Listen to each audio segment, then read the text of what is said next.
Hello আসসালামু আলাইকুম viewers, আরও একটি নতুন ভিডিও নিয়ে আপনাদের সামনে উপস্থিত হলাম।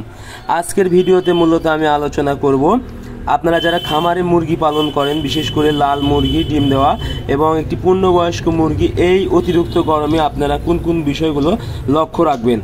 আপনারা জানেন লাল মুরগি বিশেষ করে ডিম দেওয়া অবস্থায় কিন্তু এই গরম একেবারেই সহ্য করতে পারে না।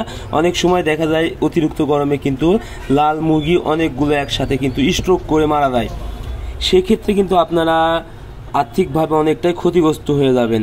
এই জন্য আপনাদের মুরগি যেন স্ট্রোক না করে, সেই কারণে আপনারা খামারে ফ্যান সরবরাহ করতে পারেন এবং ওষুধ হিসেবে আপনারা অবশ্যই দুপুরবেলা ভিটামিন সি অথবা একবেলা আপনারা স্যালাইন ব্যবহার করতে পারেন এবং আপনারা বিলাইট বা হাইড্রোসল এই জাতীয় ওষুধ আপনারা কিন্তু একবেলা ব্যবহার করতে পারেন।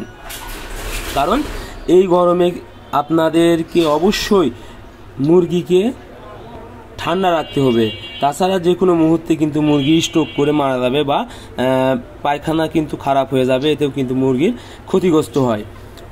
এবং আরেকটি বিষয় লক্ষ্য রাখবেন গরমের সময়, সেটা হলো মুরগির পায়খানা, অর্থাৎ মুরগির পায়খানা কেমন হচ্ছে এবং খামারের লিটার আপনারা দিনের দিন একদম পরিষ্কার করে ফেলবেন। কারণ গরমের সময় পায়খানা বা লিটার যদি থেকে যায় সেক্ষেত্রে কিন্তু খুব দ্রুত নষ্ট হয়ে যায়, এতে থেকে কিন্তু অনেক তাড়াতাড়ি গন্ধ বের হয় এবং গ্যাস উৎপন্ন হয়। এতে কিন্তু আপনার মুরগির চোখে ঝাঁঝালোভাবে এসে লাগে এবং আপনাদের করাইজার মতো মারাত্মক রোগ হতে পারে। এই জন্য আপনারা অবশ্যই এই মুরগির লিটার বা পায়খানা খুব দ্রুত পরিষ্কার করে ফেলবেন এবং খামার অবশ্যই এই গরমে পরিষ্কার রাখবেন, যাতে এই খামার মুরগির লিটার বা পায়খানা থেকে কোনোভাবে যেন গ্যাস বা গন্ধ হতে না পারে।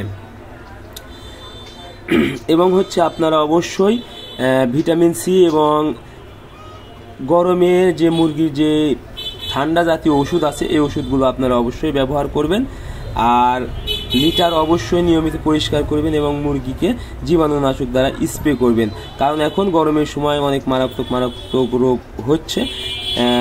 আজকের ভিডিও এই পর্যন্তই। আপনারা অবশ্যই আমাদের কাছ থেকে ভালো ভালো ভিডিও পেতে এবং বিভিন্ন সমস্যার সমাধান পেতে আমাদের চ্যানেলের সাথেই থাকুন এবং আপনারা যদি চ্যানেলটি সাবস্ক্রাইব না করেন তাহলে অবশ্যই সাবস্ক্রাইব করবেন এবং আমাদের ভিডিও অবশ্যই আপনারা লাইক, কমেন্ট এবং শেয়ার করে দিবেন।